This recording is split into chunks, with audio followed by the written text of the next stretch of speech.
Listo. Pues vamos a empezar con la sesión del día de hoy. Hoy es la primera sesión de este plan que estamos armando del estudio profundo del Evangelio de Lucas. Entonces, ¿cómo va a funcionar la dinámica de lo que vamos a estar haciendo los sábados a esta hora? Yo les voy a exponer por media hora eh, algunos temas que son los que vienen dentro de la tabla que les debió haber llegado. Les voy a explicar brevemente y literal es breve, porque esos temas se prestan para clases un poco más largas y yo los voy a tocar nada más así como de rápido para que se vaya entendiendo muy brevemente. La intención de hacerlo así es de que ustedes pues, los conozcan un poquito más a profundidad, pero a la vez les cause curiosidad como para que se adentren a estudiar más esos temas, porque son temas que hay libros que se dedican exclusivamente a uno de esos temas, ¿no? Entonces, nos podríamos llevar mucho tiempo de explicar solamente uno y en cada sesión vamos a ver alrededor de 6, 7. Entonces, pero voy a explicar lo necesario como para poder entender mejor el Evangelio de Lucas. Entonces, así va a funcionar. Media hora yo voy a explicar esos temas, voy a explicar algunos detalles del Evangelio, de lo que se haya leído, de las tareas que se hayan dejado. Y después, bueno, de esa media hora se va a dejar la grabación para quienes no se pudieron conectar. Y después vamos a dedicar otra media hora para ver qué es lo que han leído y estudiado, tanto cuestiones que quieran compartirnos, que les haya sorprendido, como dudas que puedan tener y que aquí las podamos ver y sea de utilidad para todos. Entonces, lo vamos a hacer de esa manera. Para ello, entonces voy a empezar a compartirles la presentación del día de hoy. Son presentaciones sencillas, digo, por cuestión de tiempo también, no les voy a hacer la megaproducción, pero la idea es de que quede claro lo que vamos a estar viendo, ¿vale? A ver, F5. Ahí ya me están viendo, ¿verdad? Ya están viendo mi pantalla. Sí, Perfecto. Ok, déjame. señor. Lo hago chiquito, listo. Cualquier cosa me avisas, ¿no, Jorge? De que si me corto o se me deja de escuchar o algo, ¿vale? Sí, señor, de acuerdo. Perfecto. Pues bueno, esta es la sesión 1 del Evangelio de Lucas. Entonces, este es el plan que se les hizo llegar. Vamos a estar estudiando el Evangelio de Lucas y el objetivo es el mismo objetivo que tenía el autor. En Lucas 1:4 dice, para que llegues a tener plena seguridad de lo que te enseñaron. El día de hoy vamos a ahondar un poco en esta frase al final de estas diapositivas.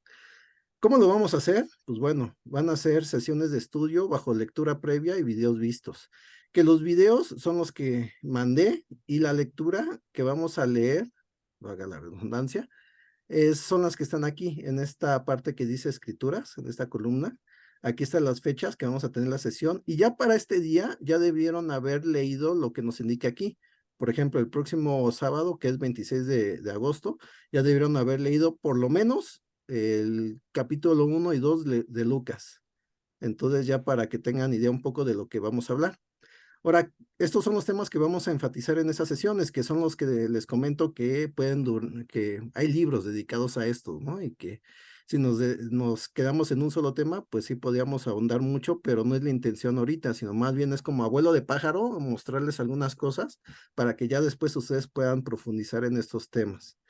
Y los materiales auxiliares son básicamente los videos que voy a estar compartiendo cada semana. Son muy didácticos y ya vieron los primeros, se darán cuenta de eso. Y pues la idea es precisamente que no se nos haga pesado y que sea entendible para todos nosotros. Entonces, aquí está el plan. Ya lo iremos desglosando pues en cada sesión. Ahora, ¿cómo vamos a estar estudiando el Evangelio de Lucas? Hay muchas maneras de estudiar los diferentes tipos de literatura de la Biblia, pero ahorita como mínimo vamos a hacernos las siguientes preguntas. Vamos a preguntarnos lo que dice en la segunda columna y que destaca el tema de la primera columna. Por ejemplo, estamos leyendo el Evangelio de Lucas y cuando hable de Jesús, vamos a preguntarnos qué características está demostrando lo que está diciendo, tanto con sus acciones como lo que nos está diciendo, qué demuestra acerca del carácter de Jesús. Vamos a poner atención en los títulos de Jesús. Esto es cómo se autodesigna él, cómo lo designa el evangelista, quien escribe el Evangelio de Lucas, cómo lo designan sus discípulos, cómo lo designa el pueblo, cómo se refieren a Jesús sus opositores. Esto para darnos idea de cómo lo estaban viendo, por lo menos en ese momento. Vamos a ver también las afirmaciones de Jesús, vamos a poner atención. En la mayoría de las afirmaciones de Jesús vamos a encontrar aforismos. ¿Qué son los aforismos? Son pequeñas frases que nos encierra una gran verdad o una doctrina. Por ejemplo, cuando Jesús dice, ve y haz tú lo mismo. Es una pequeña frase y se refiere a todo lo que había dicho acerca de la parábola del buen samaritano, pero esa pequeña frase es un aforismo.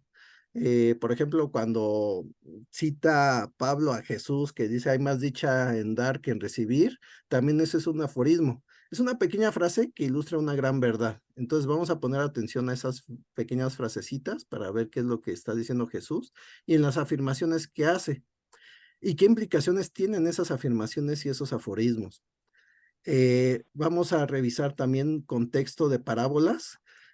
A veces creemos que las parábolas de repente las insertaron ahí porque se les ocurrió, porque pues alguna vez la escucharon de Jesús y pues ahí la tienen que poner en algún lugar. Pero no es así y ahorita vamos a hablar un poco en cuanto a esta parte. eh, Realmente las parábolas están ahí por un motivo y comúnmente ese motivo está antes de lo que dice la parábola, ya sea algo que hacen las personas, algo que quiere enseñar Jesús y al principio de la parábola inclusive dice la intención. Entonces, cuando entendemos esa intención, el por qué Jesús dijo esa parábola, se entiende mejor el significado de la parábola. Palabras que se repiten, también vamos a revisar. Vamos a aprender que cuando un escritor quiere que un tema quede como muy claro y muy importante, lo va a estar repitiendo constantemente, va a estar repitiendo esas palabras que quiere que se nos quede ahí como muy grabadas. Esto es muy común en las cartas, pero también lo podemos encontrar en ciertos fragmentos del Evangelio, que es lo que también vamos a poner ahí atención. Vamos a encontrar palabras, sobre todo cuando leemos versiones un poco más literales, que también ahorita lo vamos a ahondar. Vamos a encontrar palabras que son un poco más complicadas de entender su significado para nosotros. Y esas palabras debemos de tenerlas ahí en cuenta para estudiarlas mejor y ver cómo lo entendía su auditorio original, ya sea los judíos o vamos a ver a quién iba dirigido el Evangelio de Lucas también, cómo lo entendieron ellos. Conjunciones, esto es un poco de gramática. Básicamente lo que tenemos que hacer cuando leemos la Biblia es hacer una lectura de comprensión. Y esto es leer con atención y desglosar qué es lo que, cómo está estructurado los enunciados para entender bien qué es lo que se nos está diciendo y no interpretar otra cosa este, o no meterle de nuestras ideas y de nuestra cosecha al texto que nos están poniendo ahí. Entonces, para eso es importante ver las conjugaciones, porque ahí nos indican los motivos, los propósitos, nos dan ejemplos, contrastes, objeciones, etcétera. Y por último, vamos a ver los énfasis culturales. Nos van a hablar las escrituras, en este caso el Evangelio de Lucas, eh, ciertas tradiciones o ciertas cosas que eran culturales. También ahí las vamos a buscar y vamos a estar atentos de manera que pues podamos también investigar un poco de esas costumbres y podamos entender un poco por qué lo dice el evangelista. Entonces, les voy a dar un ejemplo de cómo se podría hacer. Si ustedes tienen una forma mejor de hacerlo, adelante, esto es libre. Les voy a dejar de compartir esta presentación y les voy a compartir una hoja de trabajo que yo empecé a hacer para que vean cómo puede hacerse esto. Esa misma tablita que ustedes vieron, Ahí está. Esa misma tablita que ustedes vieron es la que está aquí. Ya me están viendo, ¿verdad? Sí. Ok. Entonces yo lo que hice es, por cada cosa que voy a buscar, le pongo un colorcito. Y básicamente de internet me metí a buscar la Biblia, Biblia Giveaway, o como se diga, y lo pegué en una hoja de Word, que es esto. Entonces, básicamente lo que fue haciendo fue, es subrayando de acuerdo al color que le corresponde lo que yo estoy notando. Por ejemplo, conjunciones. Por tanto, aquí lo subrayé, para, que indica propósito. Esto lo subrayé también. Esto es una cuestión cultural acerca de los sacerdotes que oficiaban en el templo del Señor y que quemaban incienso, que nos debería llevar a estudiar qué es lo que hacían los sacerdotes y para qué servía el templo. Palabras que se repiten, los puse en azul: temor, nombre, gozo y alegría, Espíritu Santo, otra conjunción. Palabras que se necesitan estudiar: reconciliar, esta es una de esas palabras. Justos, también, buenas noticias, una conjunción. Y si se dan cuenta, así, títulos de Jesús, aquí directamente por su nombre, aquí como Hijo del Altísimo. Cualidades de Jesús: un gran hombre, le dará el trono a su padre. Igual también David, aquí lo anoté porque también es algo que van a ver que se va a estar repitiendo. Y así lo van a estar haciendo con cada capítulo. Entonces, ya sea que subrayen sus Biblias en físico, o hagan anotaciones, o le hagan como yo le estoy haciendo. Ahora sí que como se acomoden, el chiste es de que ustedes mismos vayan a ir notando todo esto.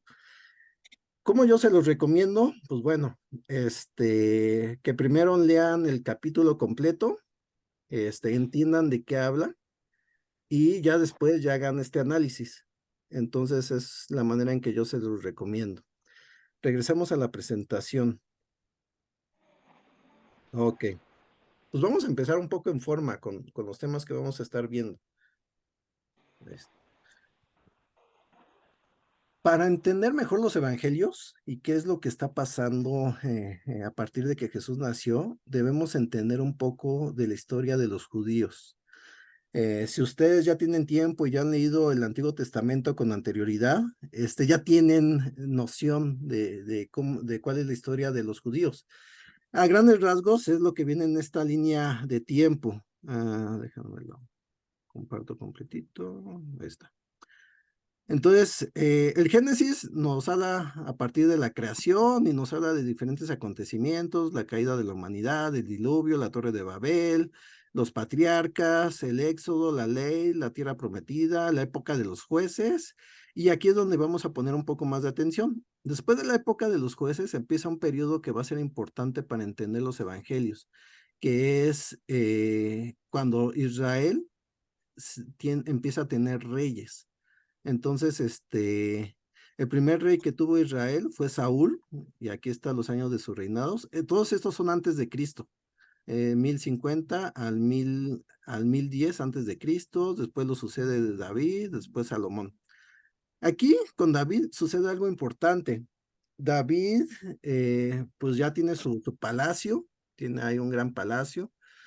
Y una vez hablando con Dios, le expresa su deseo de construirle también su casa, un templo. Y lo que le dice Dios es que, pues bueno, muchas gracias por la intención, pero pues no va a dejar que él construya el templo. Después vamos a platicar un poquito más por qué. Pero lo que le dice es: por la intención que tienes, por lo que acabas de expresar, voy a hacerte una promesa. De tu descendiente va a surgir un rey que va a reinar eternamente y que yo lo voy a considerar como mi hijo. Eso se encuentra en 2 de Samuel, capítulo 7. Entonces, es una promesa que quedó muy grabada para los judíos.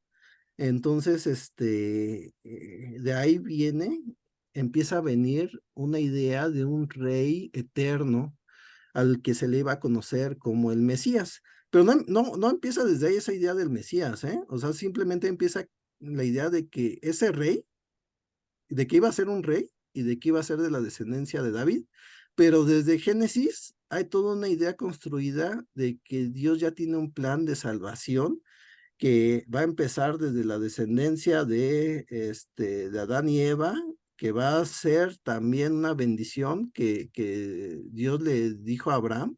Eso lo encontramos en Génesis 12, y que va a ser de la tribu de Judá. Todo eso es algo que los judíos ya tenían muy arraigado. Imagínense lo siguiente. Piensen que ustedes son judíos de antes del primer siglo, que ustedes están siendo dominados por un imperio, que en este caso sería el Imperio Romano, y que su educación básicamente empieza desde los 5 años. Los llevan a un lugar que leen las escrituras, que se le conoce como sinagoga, y les enseñan toda la historia de su pueblo, con la intención de que no las olviden y de que sean orgullosos de que no solamente es un pueblo que mantiene su tradición histórica, sino que son el pueblo de Dios. Entonces, hay mucho énfasis en cuanto a que todos los judíos aprendan su propia historia. Y esto todavía es más palpable en la región donde estuvo Jesús, que es en Jerusalén y en las áreas circundantes. Entonces, entonces, cuando nosotros entendemos que los judíos con los que trató Jesús tenían esto muy claro, podemos entender un poco mejor qué era lo que sentían y qué es lo que estaban esperando ahora sí que de Dios en cuanto a un Mesías para recibirlo. Es importante que tengamos esta noción al momento de leer los evangelios, porque nos da idea de por qué dicen lo que dicen y por qué Jesús dice lo que dice. Entonces, después del reinado de Salomón, hay una división del reino, donde se divide el reino de Israel en dos, en el reino del norte y en el reino del sur. En el reino del norte, básicamente todos los reyes se empiezan a desviar hasta el punto en que son conquistados por un pueblo que son los asirios. Y en el reino del sur, de repente había reyes buenos y la mayoría eran reyes malos que desobedecían a Dios. Hasta el punto en que más adelante iban a ser conquistados por Babilonia, y los que no mataron, los exiliaron, y los que no exiliaron, pues huyeron.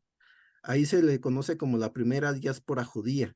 Entonces, a partir de aquí, del exilio de Babilonia, ya no, hay toda una historia trágica de los judíos de ser conquistados por otras naciones.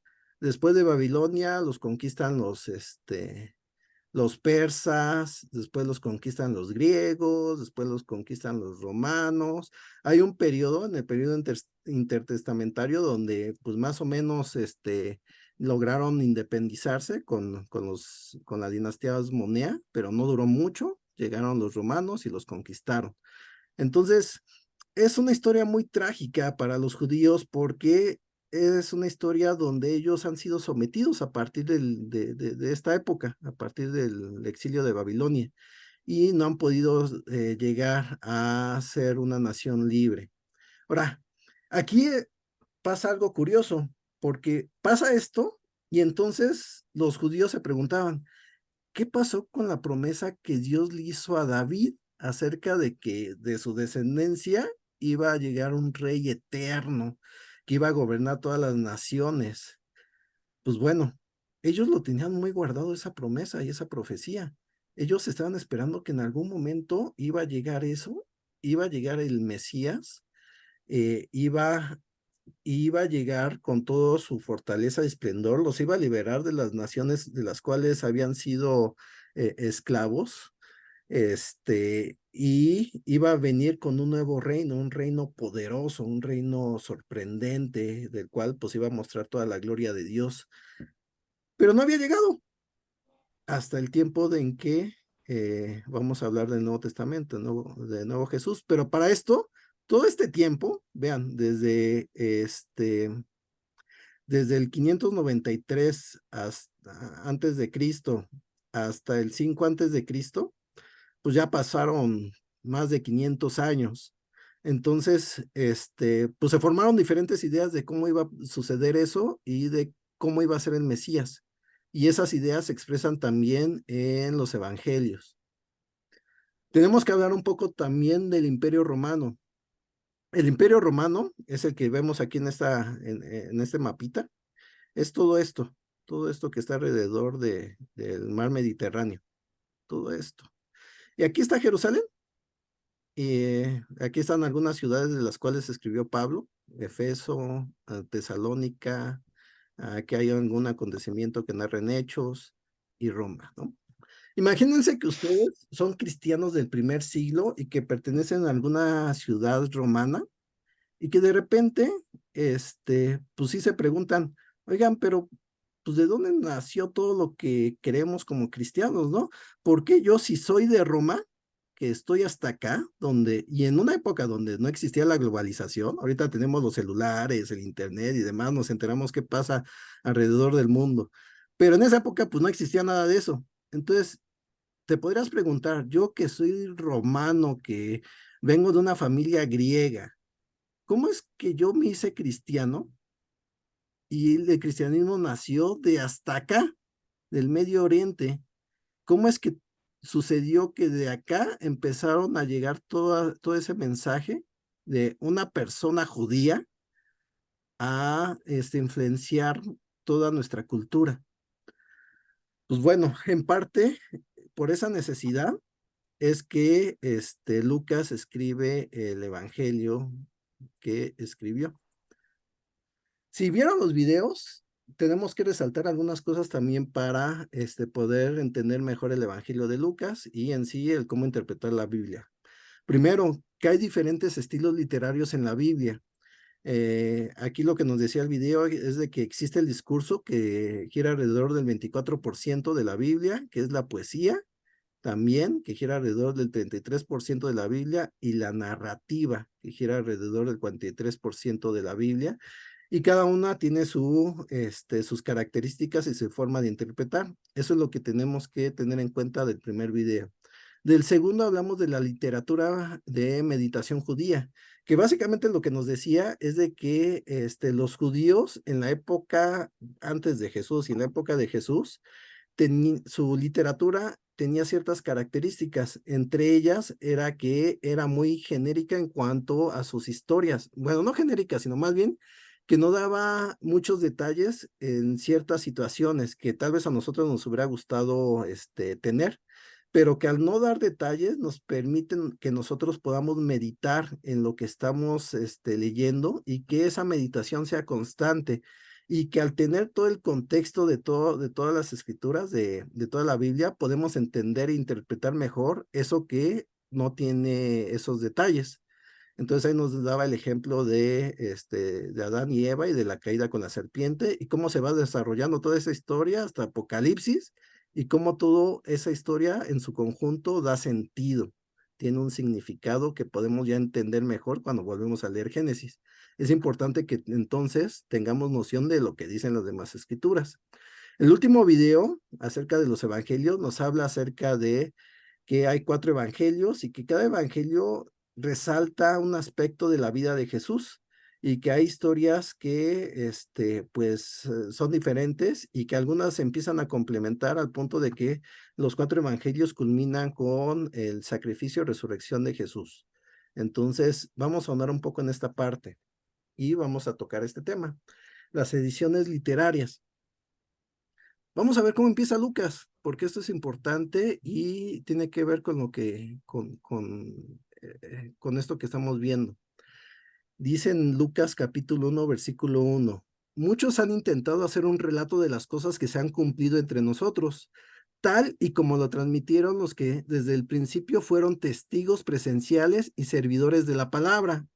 Por lo tanto, yo también, excelentísimo Teófilo, habiendo investigado todo esto con esmero desde su origen, he decidido escribírtelo ordenadamente, para que llegues a tener plena seguridad de lo que te enseñaron. Así empieza Lucas, el Evangelio de Lucas. Y de aquí vamos a resaltar algunos puntos. Y una es lo que dice al principio: muchos han intentado hacer un relato. lo que nos indica entonces que no solamente había un relato, o inclusive que no solamente existían los 4 evangelios, ya existían otros relatos acerca de Jesús y acerca de todas estas cosas que se les había transmitido a los cristianos. Y cada uno de los relatos pudiera tener diferentes propósitos. Ok, teniendo eso en cuenta, ¿qué es lo que hace Lucas? Dice, pues yo también voy a escribir un relato, pero lo he decidido hacer ordenadamente. La característica que tiene Lucas es que él, con la investigación que hizo y con los relatos que tenía, su intención era hacerlo de forma ordenada. Ahora, ¿ordenada a qué? ¿Cronológicamente, por tema o respecto a qué? Pues bueno, al parecer tiene que ver un poco más con la cronología. Pareciera que lo que quiso hacer Lucas es ordenarlo cronológicamente y que diera sentido también teológicamente. Entonces, estos relatos que él juntó, que él recolectó, que investigó, parece que los ordena más de forma cronológica. Entonces, esa es la metodología y es la característica del Evangelio de Lucas. Ahora, ¿hacia quién va dirigido el Evangelio de Lucas?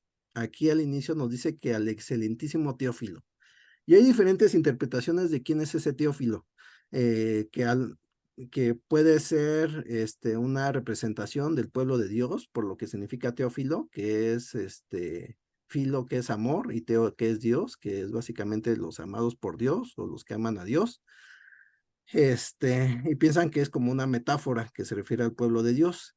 Pero hay quienes dicen que no, por esta palabra que dice excelentísimo, pues pareciera que es un título, alguien que es como honorario, que tiene un cargo importante. Y por el nombre pareciera que pues no es judío, sino más bien es alguien griego, romano. Entonces, muchos piensan que el Evangelio de Lucas va más dirigido hacia esta persona que pudiera ser el patrocinador de Lucas para buscar la información y escribir este evangelio, este relato. Básicamente, Teófilo podría ser el mecenas de Lucas. Entonces, pues bueno, es anotar. Y por las características del evangelio que ustedes van a empezar a notar, pareciera que también va dirigido a un auditorio que no es judío, sino que es más bien griego. Eh, muchas, por ejemplo, de las cartas que están en el Nuevo Testamento va dirigido a cristianos que o eran gentiles, esto es que no eran judíos, o que eran judíos, pero que no eran muy arraigados a su tradición judía, que eran judíos griegos, que eran parte de la diáspora. Cuando se esparcieron después de la conquista de Babilonia, se esparcieron en diferentes lugares, y muchos de esos judíos como que no quedaron tan arraigados pues de las escrituras, a pesar de que se había hecho muy común que hubiera sinagogas en cada ciudad que hubiera judíos. Pero parece entonces que va dirigido no a los judíos así arraigados, que eran muy fundamentalistas, sino más bien a cristianos gentiles o a cristianos que fueron judíos prosélitos. Pues bueno, ahí por una parte. Ahora, esto que está en verde dice metodología de este evangelio. Habiendo investigado todo esto con esmero desde el origen. ¿Cómo le hizo Lucas este evangelio? Pues hizo una investigación y lo hizo con esmero y desde su origen. Ahora, aquí al principio también habla que parece que entrevistó a varios testigos que presenciaron todo lo que él, bueno, no todo, sino ciertas partes de lo que narra en su evangelio. O sea, sí hizo una investigación diligente. Y el propósito del evangelio es lo que está aquí subrayado de moradito, para que llegues a tener plena seguridad de lo que te enseñaron. Entonces, volvemos al mismo ejemplo que veíamos hace rato, de imaginarse que son cristianos de Roma y que les llegó pues, el cristianismo que inició desde Jerusalén. ¿Cómo fue que, cómo podemos creer realmente que lo que creemos pues es cierto y es correcto? pues bueno, lo que dice Lucas es, pues para eso te escribí esto, para que estés seguro de que así es. Y ese es el propósito del Evangelio de Lucas. Entonces, bueno, ahorita vamos a hablar un poco de las versiones, pero Minuto y medio. hasta aquí queda claro. Como ven. Sí. Bueno, básicamente esto es casi todo lo que les quería comentar. Ahorita nada más les voy a comentar un poco más de las versiones sobre cuáles son las que recomendaría un poco más estudiarlo y por qué. Y ¿Viste la grabación? Perdón. estamos acabando. Ya casi acabó la grabación. Entonces, aquí le voy a parar y esto es lo que se quedaría grabado.